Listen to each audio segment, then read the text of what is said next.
பங்களிப்பை வரலாறு பதிவு செய்து வைத்திருக்கிறது. அந்த வரலாற்று பயணத்தின் அடுத்த கட்டமாக பெண்கள் மட்டுமல்லாமல் ஆட்சி அதிகாரத்திலும் சம அங்கீகாரம் பெற வேண்டும். ஏனெனில் ஒரு பெண் அதிகாரம் பெறும்போது ஒரு குடும்பம் உயர்கிறது. 1000 பெண்கள் அதிகாரம் பெறும்போது ஒரு நாடு உயர்கிறது. நம் நாட்டின் மக்கள் தொகையில் சரிபாதி பெண்கள். மக்களாட்சியின் அனைத்து தளங்களிலும் பெண்களுக்கு சம வாய்ப்பு.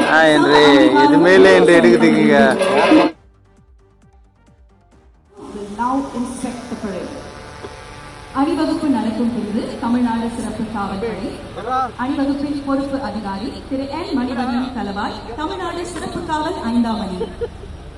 Parade overall in charge Thiru N. Manivarnan, commanding Tamil Nadu Special Police 5th Battalion.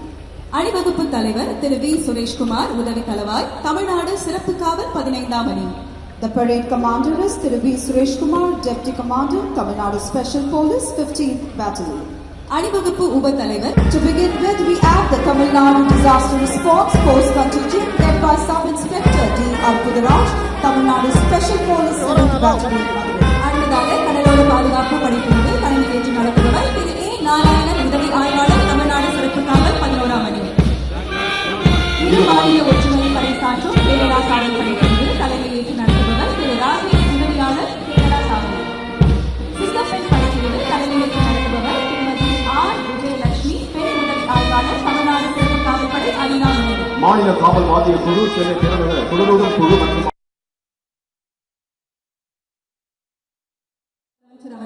சுதந்திரத்தின் பெருமையை போற்றும் இந்த புனித நாளில் வரலாறு மீண்டும் ஒரு புதிய அத்தியாயத்தை துவங்குகிறது. மாண்புமிகு தமிழ்நாடு முதலமைச்சர் அவர்கள் மூவர்ண கொடியை ஏற்றி வைத்து கொடி வணக்கம் செலுத்தி சிறப்பிப்பார்கள்.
தாயின் மணிக்கொடி மாறி அதை தாழ்ந்து படைத்து புகழ்ந்திட மாறி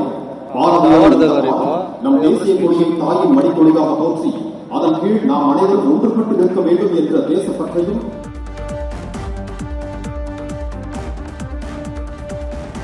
இது குறித்த கூடுதல் விவரங்களை எமது செய்தியாளர் நந்தினி வழங்கிட கேட்கலாம். நந்தினி, வணக்கம். தற்போது நாட்டின் 80வது சுதந்திர விழாவின் ஒத்திகை நிகழ்ச்சி நடைபெற்று வருகிறது. இதன் ஏற்பாடுகள் எந்த அளவில் இருக்கிறது? விவரம்.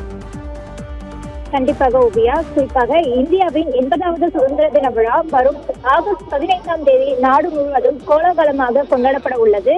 இதன் அடிப்படையில் தற்பொழுது சென்னை புனித ஜார்ஜ் கோட்டையிலும் தமிழ்நாடு அரசு சார்பில் சுதந்திர தின விழா கோலாகலமாக கொண்டாடப்பட உள்ளது. இந்த விழாவிற்காக இன்று 3வது நாள் அணிவகுப்பு ஒத்திகை தற்பொழுது நடைபெற்று வருகிறது. குறிப்பாக வரும் ஆகஸ்ட் 15ஆம் தேதி சென்னை புனித ஜார்ஜ் கோட்டையில் நடைபெற உள்ள சுதந்திர தின விழா முதலமைச்சர் விஜய் தேசிய கொடி ஏற்றி வைத்து மரியாதை செலுத்த உள்ளார். இதற்காக ஏற்பாடுகள் தீவிரமாக நடைபெற்று வரும் நிலையில் சுதந்திர தின விழாவின் 3வது நாள் அணிவகுப்பு ஒத்திகை இன்று தற்பொழுது ராஜாஜி சாலையில் நடைபெற்று வருகிறது. குறிப்பாக அணிவகுப்பில் பங்கேற்கும் பல்வேறு காவல் மற்றும் பாதுகாப்பு படை பிரிவுகளை சேர்ந்த வீரர்கள் துப்பாக்கி ஏந்தியபடி கம்பீரமாக அணிவகுப்பு சென்று மரியாதை செலுத்தும் பயிற்சியானது தற்பொழுது ஈடுபட்டு வருகிறார்கள். குறிப்பாக இதில் குதிரைப்படை, தமிழ்நாடு பேரிடர் மீட்பு படை, கேரள மாநில காவல்துறை, கடலோர பாதுகாப்பு குழுமம், சிங்கப்பெண் பெண்கள் அதிரடிப்படை, தமிழ்நாடு சிறப்பு காவல் படை, நீலகிரி படை, கமாண்டோ படைப்பிரிவு உள்ளிட்ட பல்வேறு பிரிவுகளையும் சேர்ந்த வீரர்கள் தற்போது இதில் பங்கேற்றிருக்கிறார்கள்.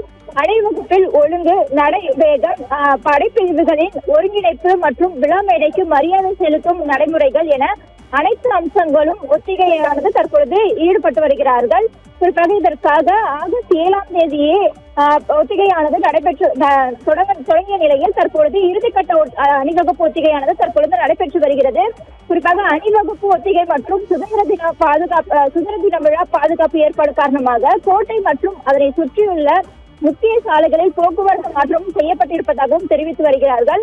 அதன் அடிப்படையில் ஒத்திகை நடைபெறும் நாட்களில் காலை 6 மணி முதலே மெரினா மற்றும் கோட்டை பகுதிகளில் சிறப்பு போக்குவரத்து ஏற்பாடுகளும் அமலில் இருக்கும் எனவும் போக்குவரத்து தரப்பிலிருந்தும் அதிகாரிகள் தரப்பிலிருந்தும் தெரிவிக்கப்பட்டுள்ளது. இதனால் புனித ஜார்ஜ் கோட்டை மற்றும் மெரினா பகுதிகளை நோக்கி தேவையற்ற பயணங்களை பொதுமக்கள் தவிர்க்குமாறும் போக்குவரத்து காவல்துறையினர் பொதுமக்களுக்கு அறிவுறுத்தலானது வழங்கியுள்ளார்கள். மேலும் மாற்று வழித்தடங்கள் மற்றும் பாதுகாப்பு பயன்படுத்தப்படுமாறும் போக்குவரத்து போலீசார் சார்பில் இருந்தும் கேட்டு இருக்கிறார்கள். ஓவியா.